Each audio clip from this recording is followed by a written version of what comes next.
तो चलिए जी स्टार्ट करते हैं। यहाँ पे बिस्मिल्लाहिर्रहमानिर्रहीम। आज हम लोगों ने नर्वस सिस्टम के अंदर जो है ना वो थैलेमस को डिस्कस करना है, और इसके अंदर जो भी आपके इंपॉर्टेंट पॉइंट्स हैं वो डिस्कस करेंगे।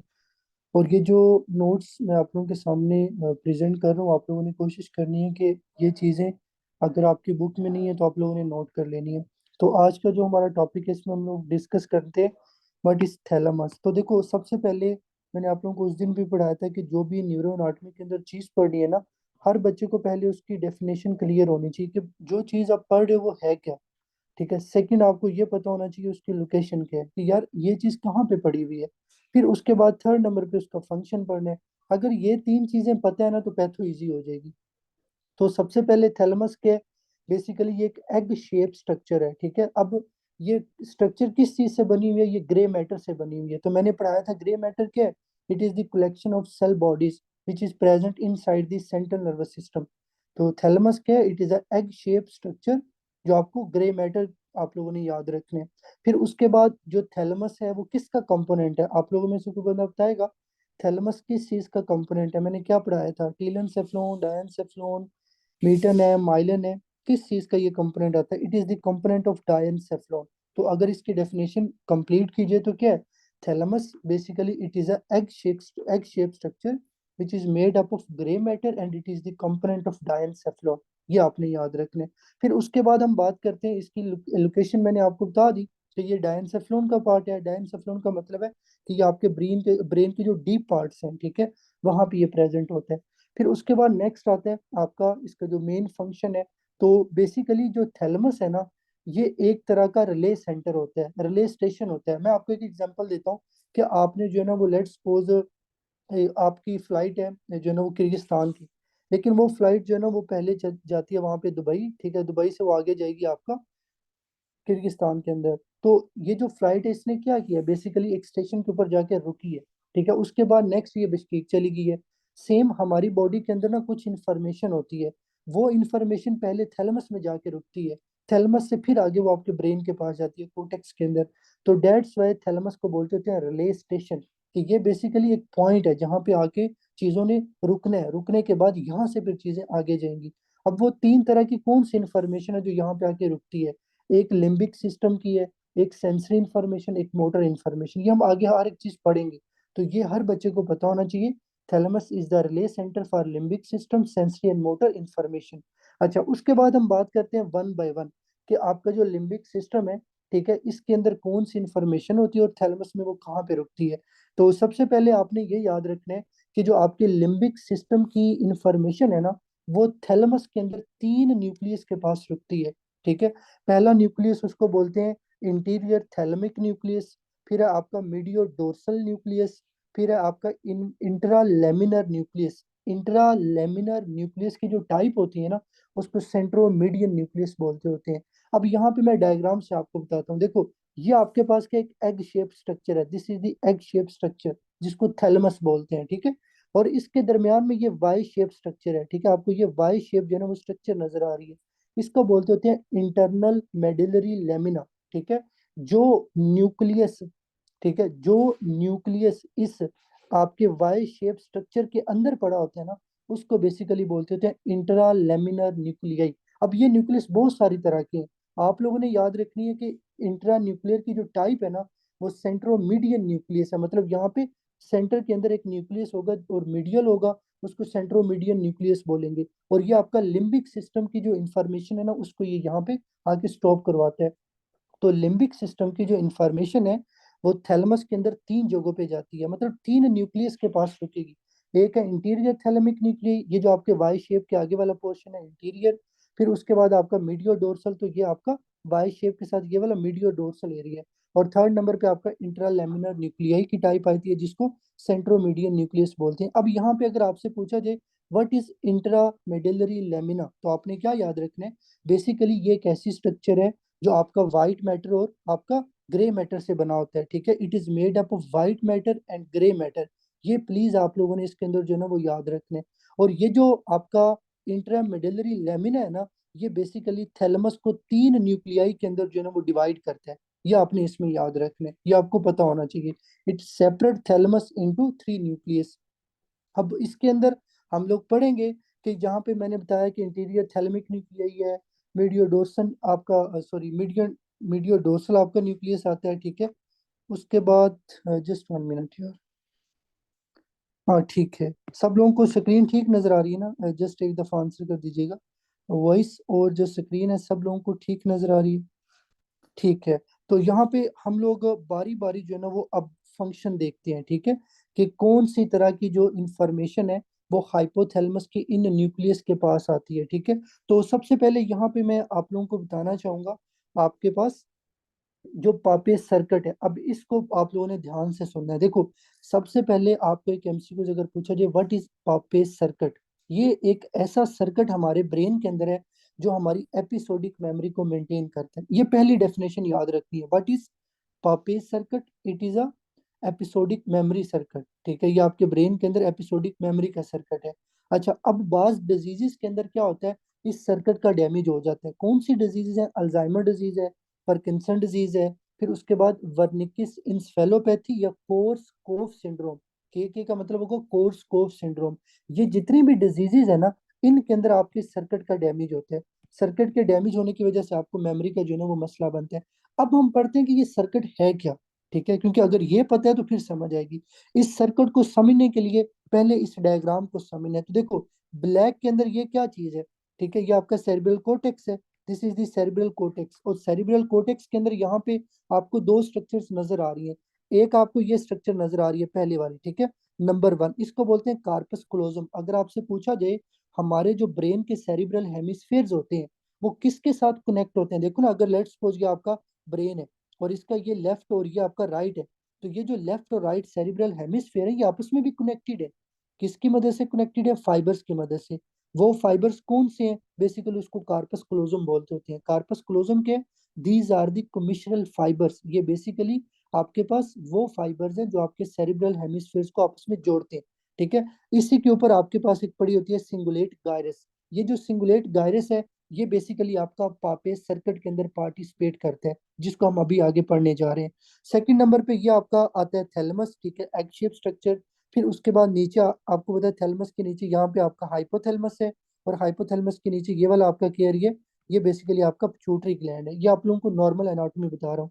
अच्छा, उसके बाद आपको यहाँ पे नजर आ रहा होगा ये आपका टेम्पोरल लोब है, ठीक है, ये आपका टेम्पोरल लोब है, ये वाला। टेम्पोरल लोब के अंदर आपको यहाँ पे दो जो है ना वो स्ट्रक्चर नजर आ रही है। ये जो पहले वाली स्ट्रक्चर है दिस वन, इसको बोलते हैं हिप्पोकैम्पस, ठीक है। That is very very important. ये हिप्पोकैम्पस वाला एरिया आपकी एपिसोडिक मेमोरी के अंदर आता है, ठीक है। फिर उसके बाद आपका ये नीचे वाला है, ठीक है, इसको बोलते हैं इंट्रो राइनल, ठीक है, इंट्रो राइनल कोटेक्स। ये आपने इसके अंदर जो है ना वो याद रखना है। तो दोबारा रिपीट करता हूँ, पापेज सर्किट को पढ़ने से पहले की जितनी भी स्ट्रक्चर हर बच्चे को पता होनी चाहिए, ठीक है। पहले आपको थैलेमस का पता हो, थैलेमस के नीचे हाइपोथैलेमस है, हाइपोथैलेमस के नीचे आपका पिट्यूटरी ग्लैंड है। उसके बाद कार्पस क्लोजम, फिर आपके सिंगुलेट गायरस है, ठीक है। उसके बाद आपका टेम्पोरल लोब के अंदर हिप्पोकैम्पस और इंट्रो राइनल कोर्टेक्स आता है। अब हम बात करते हैं पापेज सर्किट की, कि ये स्टार्ट कहाँ से होता है। और ये देखो, सर्किट का मतलब ये होता है ना कि लेट्स सपोज अगर यहाँ से करंट स्टार्ट हो रहा है तो ये आपका एक सर्किट के अंदर घूमेगा इस तरह से, ठीक है, इसको हम सर्किट बोलते होते हैं।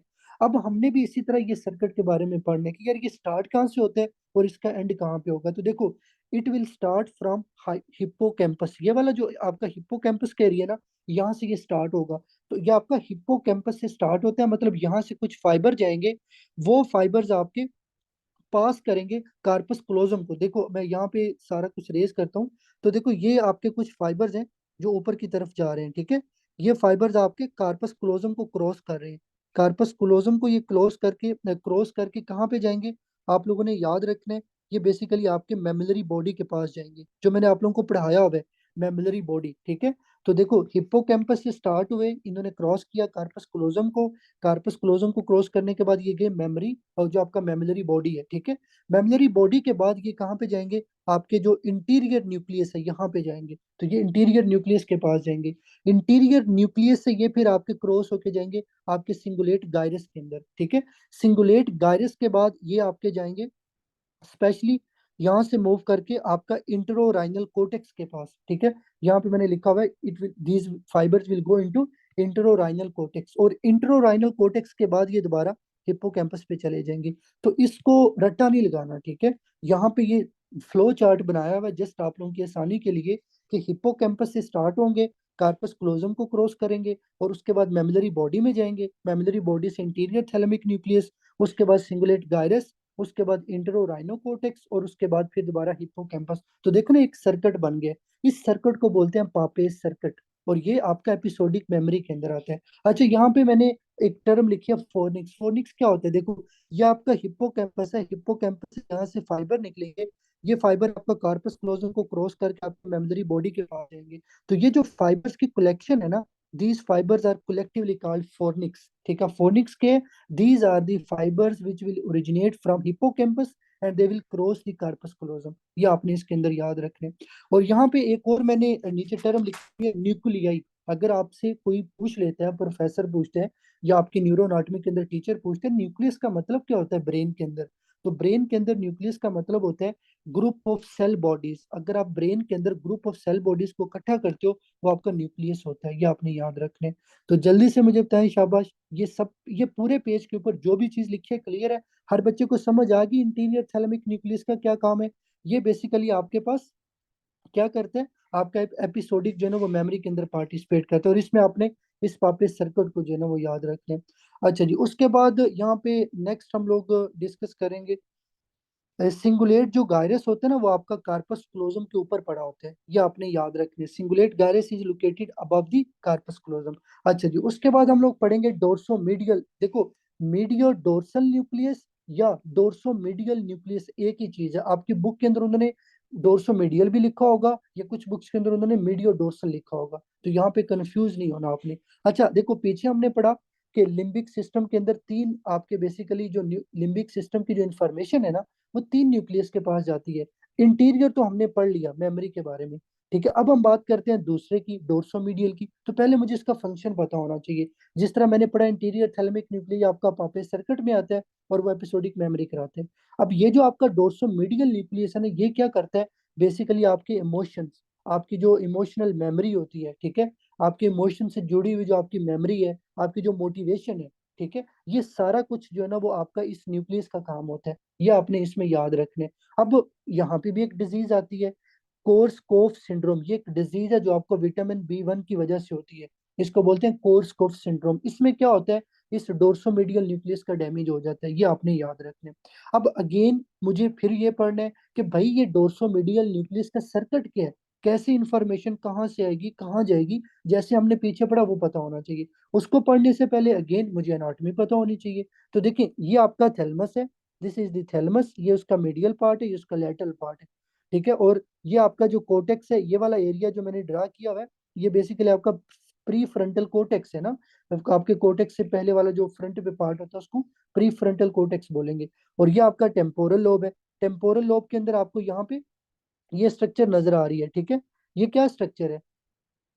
ये बेसिकली आपका एमेग्डोलाइड है, ठीक है। This is the amygdaloid. ये बहुत इंपॉर्टेंट एमसीक्यूज है कि बताएं जी, आपके ब्रेन के अंदर वो कौन से स्ट्रक्चर है जो फियर, एंजाइटी और एग्रेशन के साथ एसोसिएटेड होती है, जिसका कंट्रोल होता है, वो एमेग्डोलाइड होता है। It is located in temporal lobe. ये आपको पता होना चाहिए। फिर उसके बाद ये मैंने यहाँ पे ड्रा किया हुआ है ओसी। ओसी का मतलब होता है ओल्फैक्टरी कोटेक्स। ये आप लोगों ने प्लीज याद रखने, इट इज ओल्फैक्टरी कोटेक्स। ये बेसिकली पहले स्ट्रक्चर आपको पता होनी चाहिए। अब हम बात करते हैं, देखो ना, पीछे हमने पढ़ा था पापेज सर्किट को, हमने पहले पढ़ा फाइबर स्टार्ट कहाँ से होते हैं, स्टार्ट होने के बाद वो जाते कहाँ पे। सेम इसी तरह मुझे ये पता होना चाहिए कि भाई पहले इंफॉर्मेशन कहाँ से स्टार्ट होगी, वो इंफॉर्मेशन डोर्सोमीडियल के पास कैसे आएगी। तो आपने क्या याद रखना है कि आपका जो टेम्पोरल लोब है, टेम्पोरल लोब के अंदर ये जो ओल्फैक्टरी कोटेक्स है ना, यहाँ से फाइबर निकलेंगे, और निकल के आपके जो डोर्सोमीडियल न्यूक्लियस है उसके पास चले जाएंगे। तो टेम्पोरल लोब के अंदर ओल्फैक्टरी कोटेक्स होते हैं, यहाँ से इंफॉर्मेशन आपकी जाएगी डोर्सोमीडियल न्यूक्लियस के पास। ये आपको आपको पता होना चाहिए। फिर उसके बाद आता है एमेग्डोलाइड। अब जो एमेग्डोलाइड के अंदर इंफॉर्मेशन होती है ना, ये भी डायरेक्टली आपकी डोर्सोमीडियल न्यूक्लियस के पास जाती है। फिर उसके बाद आपकी हाइपोथैलेमस की जो इंफॉर्मेशन होती है, हाइपोथैलेमस से भी आपकी जो इंफॉर्मेशन है वो इस डोर्सोमीडियल न्यूक्लियस के पास आएगी। तो अगर पूछा जाए कि जो आपका डोर्सोमीडियल न्यूक्लियस है, इसमें कितनी कितनी जगहों से इंफॉर्मेशन आ रही है, एक टेम्पोरल लोब है, एक एमेग्डोलाइड है, एक हाइपोथैलेमस है, तो तीन चीजों से इसकी इनपुट है। अच्छा, उसके बाद जब सारी इंफॉर्मेशन डोर्सोमीडियल न्यूक्लियस के पास आ जाती है तो ये कहाँ जाएगी? ये जाएगी आपके प्री फ्रंटल कोर्टेक्स के अंदर।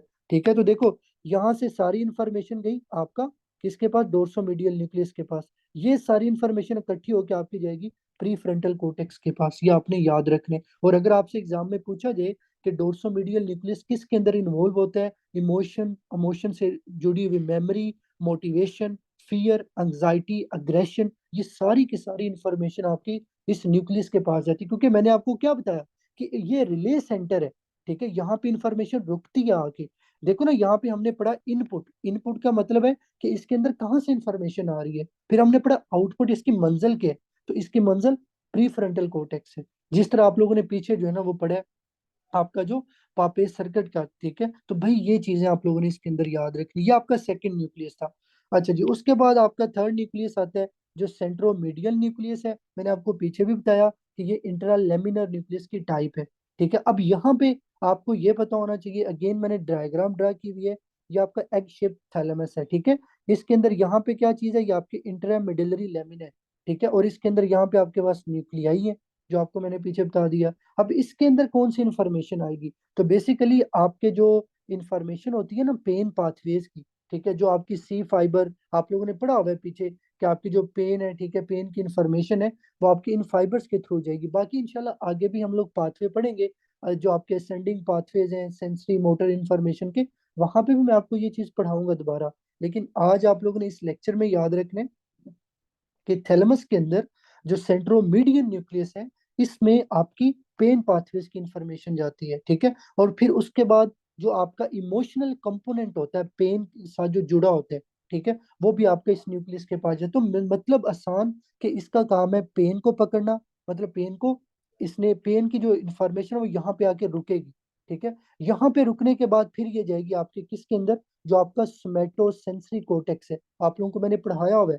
ठीक है, स्मेटोसेंसरी कोर्टेक्स। तो देखो, अगर पूछा जाए इनपुट के बारे में कि जो आपका इंट्रामेडुलरी न्यूक्लियस है इसमें इंफॉर्मेशन कहाँ से आएगी? आपके पेन पाथवेज और आपका जो इमोशनल इस पेन से जुड़ा हुआ उसका एस्पेक्ट है। ठीक है, यहाँ से इंफॉर्मेशन आपकी जाएगी स्मेटोसेंसरी कोर्टेक्स, जो आपका सेंसरी सेंटर है, जहाँ पे जो आपके कोर्टेक्स के अंदर प्रेजेंट होता है, जहाँ पे आपकी इंफॉर्मेशन जानी है। तो जल्दी से मुझे बताएं, हर बच्चे को लिम्बिक सिस्टम से बेसिकली जो आपके तीन न्यूक्लियाई की एसोसिएशन है, इंटीरियर डोर्सोमीडियन या मीडियल डोर्सल या सेंट्रल मीडियन, ये क्लियर है? अभी तक हमने जस्ट एक इसका जो है ना वो मतलब रिले सेंटर को पढ़ा है लिम्बिक सिस्टम से रिलेटेड। अब हम आगे पढ़ेंगे सेंसरी, फिर उसके बाद मोटर पढ़ेंगे। तो देखो, अब यहाँ पे अगेन आपको पता होना चाहिए कि सेंसरी, पहले तो हर बच्चे को ये पता होना कि थैलेमस के अंदर सेंसरी न्यूक्लियस कौन से हैं। फिर आगे हम उसकी डिटेल पे जाएंगे। तो देखो, यहाँ पे अगेन मैंने ये आपका एग शेप स्ट्रक्चर है थैलेमस। ठीक है, थैलेमस के अंदर ये आपका इंट्रा मेडुलरी लेमिना। ठीक है, this is the intra medullary lamina. फिर उसके बाद ये आपको स्ट्रक्चर्स नजर आ रही, अब आपने उन्हें ध्यान से सुनना है। ठीक है, ध्यान से और अच्छे से। ये बेसिकली आपका इंटीरियर पार्ट है, this is the interior part. ये आपका इसकी बैक साइड पे पोस्टीरियर है। अगर आप यहाँ पे देखोगे ना तो आपको थैलेमस की बैक साइड पे ये दो स्वेलिंग नजर आ रही है इस तरह से। ठीक है, एक ये वाली है और एक ये वाली। देखो, जो आपकी ये वाली स्वेलिंग है ना इसको बोलते हैं मीडियल जेनिकुलेट बॉडी। ठीक है, it is the medial geniculate. ठीक है, फिर उसके बाद ये जो आपकी लेटरल साइड पे आ रही है, क्योंकि ये आपका मीडियल पार्ट है, ये आपका लेटरल पार्ट है, तो जो मिडिल की तरफ होगी उसको मीडियल बोलेंगे, जो लेटरल की तरफ होगी उसको बोलेंगे लेटरल जेनिकुलेट। तो दोबारा रिपीट करता हूँ, थैलेमस की बैक साइड पे ऑन दी मीडियल साइड एक बॉडी पड़ी होती है जिसको बोलते हैं मीडियल जेनिकुलेट बॉडी।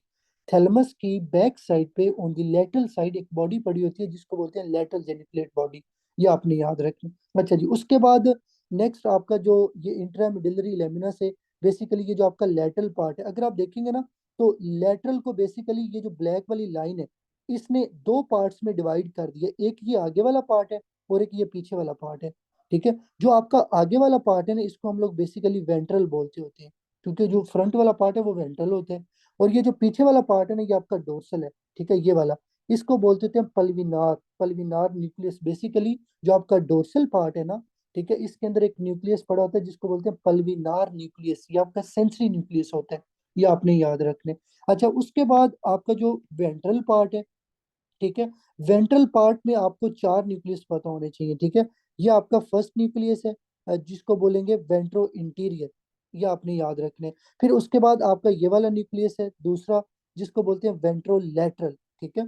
फिर उसके बाद ये आपका थर्ड न्यूक्लियस है जिसको बोलते हैं वेंट्रोपोस्ट्रोलैटरल, ठीक है। फिर उसके बाद ये आपका फोर्थ नंबर पे न्यूक्लियस है जिसको बोलते हैं वेंट्रोपोस्ट्रोमीडियल। अब अगर एग्जाम में क्वेश्चन आए थैलेमस के अंदर, ठीक है, थैलेमस के अंदर कौन से सेंसरी न्यूक्लियाई है, आप लोगों ने वेंट्रोपोस्ट्रोलैटरल वेंट्रोपोस्ट्रोमीडियल को पिक करना है। ये सेंसरी न्यूक्लियाई है जिनको हमने अभी पढ़ना है, ठीक है। और ये जो आपका वेंट्रो इंटीरियर और आपका वेंट्रो लेटरल है ना, ये मोटर न्यूक्लियाई है, ये आपको पता होना चाहिए। देखो इन सब को कलेक्टिवली बोलते होते हैं लेटरल न्यूक्लियर ग्रुप। मतलब ये जो वेंट्रो इंटीरियर है, वेंट्रो लेटरल है, वेंट्रो पोस्टीरियर है, वेंट्रो पोस्टोमीडियल है, ये सारे आपके लेटरल मतलब न्यूक्लियस के अंदर पड़े हुए हैं। तो एज अ ग्रुप बोलेंगे लेटरल न्यूक्लियर ग्रुप, ये आपने याद रखना है। अच्छा, अब हम बात करते हैं, हमने तो यहाँ पे फंक्शन पढ़ने हैं ना, कि सेंसरी न्यूक्लियर तो हमने पढ़ ली है, अब हम इनका फंक्शन पढ़ेंगे कि भाई ये जो आपका लैटरल जेनिकुलेट बॉडी है इसका क्या काम है। तो अगर एग्जाम में क्वेश्चन आए कि आपके थैलेमस के अंदर कौन सी स्ट्रक्चर है जो आपके विजुअल पाथवे को मतलब जहाँ, अगर एग्जाम के अंदर क्वेश्चन आए कि आपकी जो आई से आपकी जो विजुअल पाथवे की इंफॉर्मेशन होती है वो ब्रेन में कहाँ पे जाकर रुकती है, कौन सा रिले सेंटर है, तो वो आपका लैटरल जेनिकुलेट बॉडी। तो एल से याद रखो लाइट, लेटरल एल आएगा तो लाइट आएगा। इसका काम होता है विजुअल पाथवे के अंदर। तो यहाँ पे मैंने थोड़ा मतलब एक फ्लो चार्ट बनाया हुआ है कि आपकी जो लाइट है जब वो आपकी आईज को हिट करेगी तो वहां से आपकी इंफॉर्मेशन रेटिना में जाएगी, रेटिना से आपकी ऑप्टिक नर्व जो इंफॉर्मेशन लेगी वो इंफॉर्मेशन आपकी कहाँ पे जाएगी, जो आपका ओल्फैक्टरी कोर्टेक्स है, ठीक है। आपका जो ओसी का मतलब ओल्फैक्टरी कोर्टेक्स है, सॉरी ऑप्टिक कोर्टेक्स, ठीक है। ऑप्टिक कोर्टेक्स आप लोगों ने याद रखने। और यहाँ से जो इन्फॉर्मेशन है वो आपकी लेटरल जेनिकुलेट बॉडी के पास जाएगी। और लेटरल जेनिकुलेट बॉडी क्योंकि एक रिले सेंटर है, इसने इन्फॉर्मेशन को आगे भेजने हैं। तो ये फिर कहाँ पे इन्फॉर्मेशन भेजेगी, ओसिपिटल लोब के अंदर, क्योंकि हमारा जो विजुअल कोर्टेक्स होते हैं ना वो ओसिपिटल लोब के अंदर होते हैं। थैलेमस तो एक रिले सेंटर है, यहाँ पे तो इन्फॉर्मेशन आके रुकने, उसके बाद इंफॉर्मेशन ने आगे ट्रेवल करने।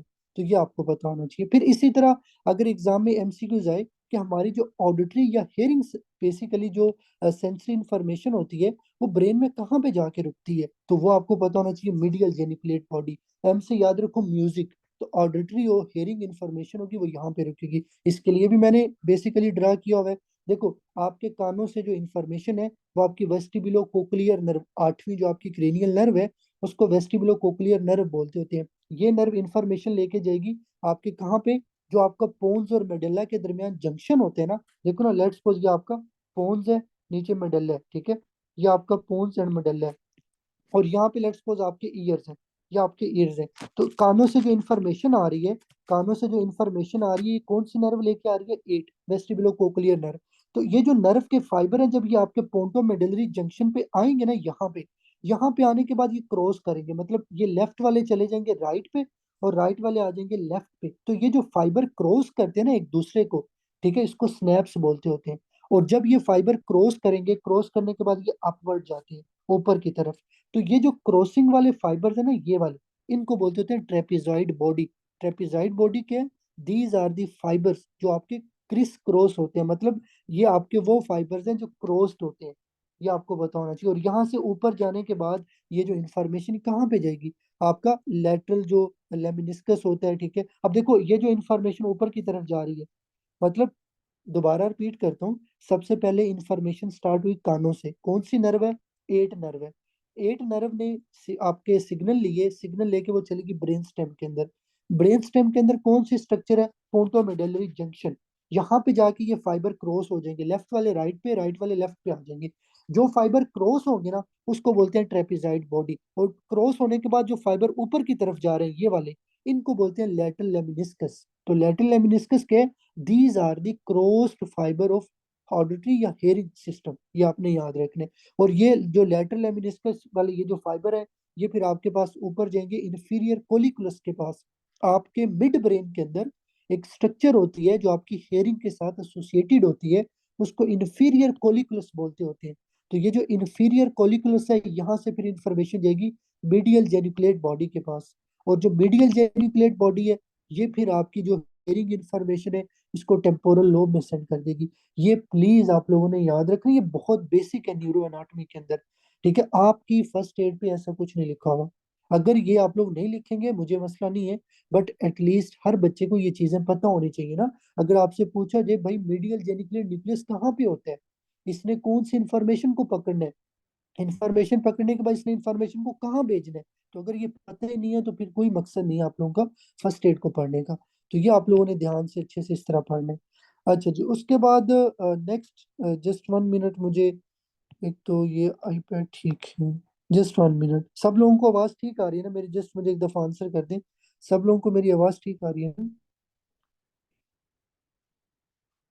आप लोगों में से कोई बंदा बताए जी आवाज ठीक है, ठीक है। अच्छा जी, उसके बाद नेक्स्ट हम लोग यहाँ पे पढ़ते हैं आपका जो पल्विनार न्यूक्लियस है, ठीक है। मैंने आपको पहले भी बताया कि पल्विनार न्यूक्लियस कहाँ पे बताया था, देखो ये वाला आपका बेसिकली एग शेप क्या है, थैलेमस है, ठीक है। मुझे आप लोगों ने बताना है जो पल्विनार न्यूक्लियस है वो 1 नंबर पे आएगा या 2 नंबर पे आएगा, जल्दी से मुझे बताएं। पल्विनार न्यूक्लियस कहाँ पे आएगा, 1 वाले नंबर पे या 2 वाले नंबर पे? डायग्राम को जेन में लेके आओ, जो पीछे डायग्राम पढ़ाई है, 2 वाले नंबर पे, ठीक है। अब ये न्यूक्लियस का क्या काम है, तो बहुत ही इंपॉर्टेंट है। देखो जो आपकी मीडियल जेनिकुलेट न्यूक्लियस की इंफॉर्मेशन है, जो आपकी लेटरल जेनिकुलेट न्यूक्लियस की इंफॉर्मेशन है, जो आपके सुपीरियर कोलिकुलस की इंफॉर्मेशन है, जो आपके इंफीरियर कोलिकुलस की इंफॉर्मेशन है, ये सारी की सारी इंफॉर्मेशन यहाँ से इकट्ठी होगी। मतलब आपकी जो लाइट की इंफॉर्मेशन है, आपकी जो हेयरिंग की इंफॉर्मेशन है, ये आपके पल्विनार न्यूक्लियस के पास जाती है। पल्विनार न्यूक्लियस यहाँ से क्या करेगा, पकड़ के आपके ओसिपिटल लोब के अंदर भेज देगा। अगर एग्जाम में क्वेश्चन आए कि ओसिपिटल लोब के अंदर कौन सा एरिया है, तो आप लोगों ने एरिया 17 और 18 को याद रखना है।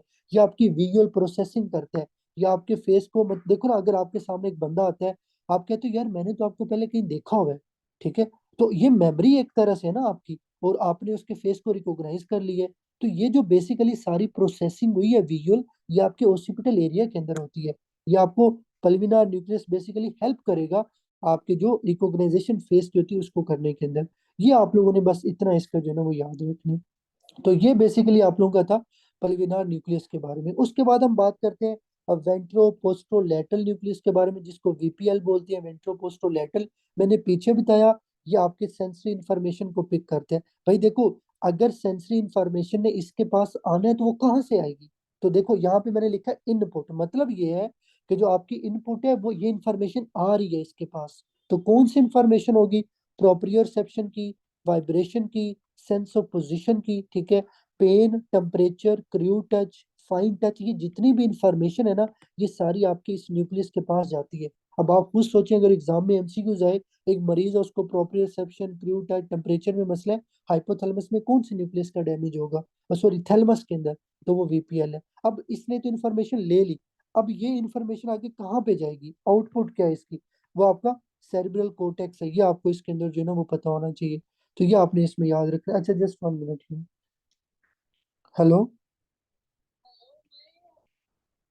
मैं क्लास लेना, मैं करना जरा,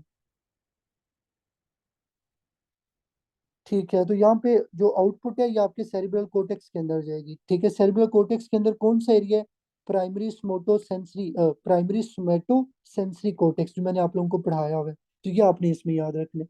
उसके बाद आपका आता है वेंट्रोपोस्टोमीडियल न्यूक्लियस, ठीक है, ये भी सेंसरी है। अब इसके पास कौन सी इंफॉर्मेशन आती है, इनपुट क्या है इसकी, तो बेसिकली आपके फेस की जितनी भी इंफॉर्मेशन है, आपके फेस के ऊपर पेन, आपके फेस के ऊपर टेम्परेचर, आपके फेस की जितनी भी सेंसेशंस है ना, वो सारी ट्राइजेमिनल नर्व लेके जाती होती है। ट्राइजेमिनल नर्व जो इंफॉर्मेशन होगी वो आपके पास इस न्यूक्लियस के पास लेके जाएगी। तो उसको बोलते हैं ट्राइजेमिनोथैलेमिक ट्रैक। ट्राइजेमिनोथैलेमिक ट्रैक का मतलब है कि लेट्स सपोज ये आपका फेस है, ठीक है, और यहाँ पे आपका वीपी वेंट्रोपोस्टोमीडियन न्यूक्लियस है। तो ये जो आपके फेस की इंफॉर्मेशन है वो ऐसे ट्रेवल कर रही है in the form of track. Track का मतलब ये होता है फाइबर ऊपर जा रहे हैं आपके ब्रेन की तरफ, ठीक है। अब ये जो फाइबर्स है ये कौन लेके जा रही है, ट्राइजेमिनल नर्व लेके जा रही है। ट्राइजेमिनल किसके पास लेके जा रही है, थैलेमस के पास लेके जा रही है, इसलिए इसको बोलते हैं ट्राइजेमिनोथैलेमिक ट्रैक। ये आपने याद रखना है। फिर इसी तरह आपकी टेस्ट की सेंसेशन है, ठीक है, आपकी जुबान से जो टेस्ट की सेंसेशन है ना वो भी इस न्यूक्लियस के पास जाती है। और ये भी एमसीक्यूज है कि आपकी जुबान की जो सेंसेशन है टेस्ट की वो नहीं सही, न्यूक्लियस कौन सा डैमेज होगा, तो वेंट्रोपोस्टोमीडियल न्यूक्लियस। अगर एग्जाम में क्वेश्चन है कि जो टंग से टेस्ट सेंसेशन वो कौन सी नर्व लेके जाती है, seventh nerve, ninth and tenth, these are the 3 cranial nerve, जो आपको पता होनी चाहिए। और इन सब मतलब देखो, आपके जो फेस की सेंसेशन है, आपकी जो जुबान की टेस्ट की सेंसेशन है, ये सारी इकट्ठी होके जाएगी VPMN के पास, ठीक है, VPMN के पास। और यहाँ से जो इन्फॉर्मेशन है वो आपके जो स्मेटोसेंसरी कोटेक्स है वहां पे जाएगी। तो इनपुट और आउटपुट पता होना बहुत जरूरी है, क्योंकि रट्टा लगाना नहीं है, आपको क्लियर जो है ना वो चीजें पता होनी चाहिए। अच्छा जी। उसके बाद आपका ये लास्ट पार्ट है, ठीक है, आपका जो मोटर न्यूक्लियस का मैंने आपको पीछे भी पढ़ाया है कि बेसिकली आपका ये जो लेटरल न्यूक्लियर ग्रुप है, इसके अंदर दो मोटर न्यूक्लियस होते हैं, ventro interior nucleus and ventro lateral nucleus, these are the two motor nuclei. अब अगेन देखो, मुझे ये पता होना चाहिए भाई इनका मोटर फंक्शन क्या है, कौन सी इंफॉर्मेशन इनके पास आती है। तो जो आपका वेंट्रो इंटीरियर न्यूक्लियस है ना, आप लोगों ने याद क्या रखना है कि आपकी जो बेसिकली देखो, लेट्स सपोज ये आपका सेरेब्रल कोर्टेक्स है, ठीक है, सेरेब्रल कोर्टेक्स से इंफॉर्मेशन जाती है बेसल गैंग्लिया के पास, बेसल गैंग्लिया से जो इंफॉर्मेशन होगी वो आपकी जाएगी वेंट्रो इंटीरियर लेटरल न्यूक्लियस के पास, और यहाँ से फिर ये होके आपके सेरेब्रल कोर्टेक्स के पास आएगी। तो ये जो सर्किट है, ठीक है, ये आपको सारा पता होना चाहिए। तो इनपुट में मैंने लिखा है कि जो सेरेब्रल कोर्टेक्स की इंफॉर्मेशन होगी मोटर, वो आपके बेसल गैंग्लिया के पास जाएगी। बेसल गैंग्लिया की इंफॉर्मेशन जो होगी वो आपकी कहाँ पे जाएगी, वेंट्रो इंटीरियर के पास, और यहाँ से फिर आपका वो सेरिब्रल कोर्टेक्स के अंदर जाएगा। अब ये मोटर इन्फॉर्मेशन कौन सी है, ये आपकी जब भी आप कोई मूवमेंट की प्लानिंग करते हो, कोई इनिशिएशन करने लगते हो, लेट्स सपोज मैं कहता हूँ मेरे सामने एक कॉफी का कप पड़ा है, मैंने कॉफी के कप को पकड़ना है।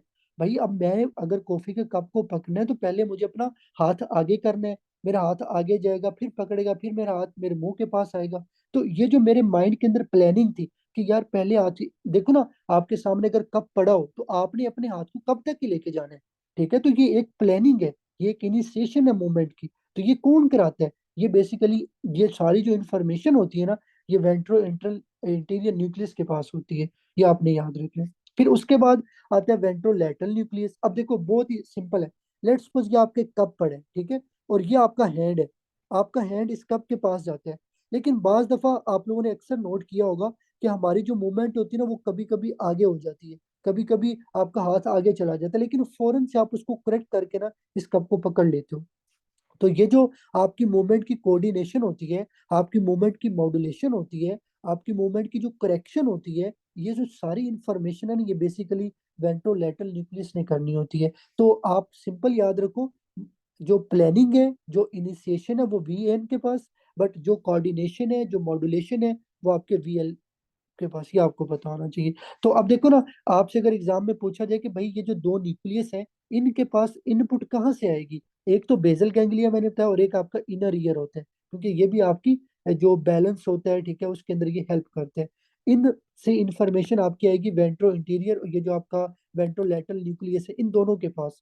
यहाँ से इंफॉर्मेशन फिर आपकी जाएगी सेरिब्रल कोर्टेक्स के अंदर। सेरिब्रल कोर्टेक्स के अंदर आपका प्राइमरी मोटर कोर्टेक्स एरिया होता है, जहाँ पे ये इंफॉर्मेशन जाएगी और आपकी मूवमेंट जो भी होगी वो स्टार्ट हो जाएगी। तो ये आप लोगों ने इसके अंदर जो है ना वो चीजें याद रखनी है, जिस तरह से मैंने आप लोगों को पढ़ाया है, ठीक है, कि पहले हर बच्चे को पता होना चाहिए what are sensory nuclei, what are motor nuclei, इनमें इनपुट, इनकी आउटपुट, ठीक है। अगर तो इस तरह से याद रखोगे तो न्यूरो एनाटॉमी मुश्किल नहीं है, लेकिन अगर रट्टा लगाना है तो फिर तो फर्स्ट एड को सामने रख के आप याद कर सकते हो। तो ये बेसिकली आप लोगों का जो है ना वो आज का टॉपिक था, थैलेमस के ऊपर, जिसको हम लोगों ने डिस्कस करना था।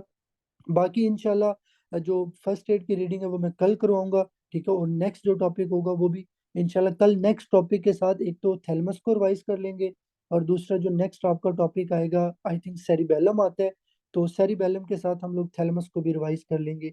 मैं आप सब लोगों से ये रिक्वेस्ट करूंगा, जैसे मैंने आप लोगों को पढ़ाया है इस तरह से इन डायग्राम्स को, ठीक है, इन सर्किट्स को, इन इनपुट आउटपुट्स को याद रखोगे तो एग्जाम में मसला नहीं बनेगा, ठीक है। अगर आप लोग ऐसे नहीं करेंगे तो